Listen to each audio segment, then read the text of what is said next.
দুইটি জায়গায় ভুলেও থুতু ফেলবেন না। যদি আপনি সেই দুইটি জায়গায় থুতু ফেলেন তাহলে মারাত্মক ক্ষতির সম্মুখীন হতে পারেন। এবং এই দুইটি জায়গায় থুতু ফেলা এগুলি হাদিস শরীফের মধ্যে নিষেধ এসেছে। হুযায়ফাতুল ইবনু ইয়ামান রাদিয়াল্লাহু তাআলা আনহু তিনি বলছেন, আল্লাহ রাসূল সাল্লাল্লাহু আলাইহি ওয়াসাল্লাম বলেছেন, কেউ যদি পশ্চিম দিকে অর্থাৎ কাবার দিকে যদি কেউ থুতু ফেলে তাহলে কিয়ামতের ময়দানে তার সমস্ত থুতুকে একত্রিত করে আল্লাহ পাক তার ভ্রুর উপরে লাগিয়ে দিবেন কিয়ামতের ময়দানে, এবং সেগুলির ভার নিয়ে সেখানে চলতে হবে। আমার ভাইরা, এই কারণে এই ভুলটি আমরা যেন না করি। দ্বিতীয় নাম্বার, আপনি যখন বাথরুমের মধ্যে প্রবেশ করবেন তখন অনেক সময় দেখা যায় আমাদের মুখের মধ্যে থুতু আসে, আমরা সেখানেই সেগুলিকে ফেলে দেই।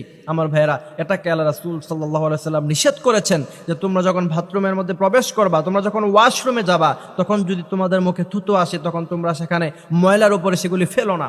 আমার ভাইয়েরা, আপনি একটা জিনিস চিন্তা করেন, রাসূলের হাদিসটাকে আপনি এক সাইডে রাখেন, আর এক সাইডে আপনি চিন্তাধারাকে আপনি চিন্তা ভাবনা করেন যে আমার মুখের মধ্যে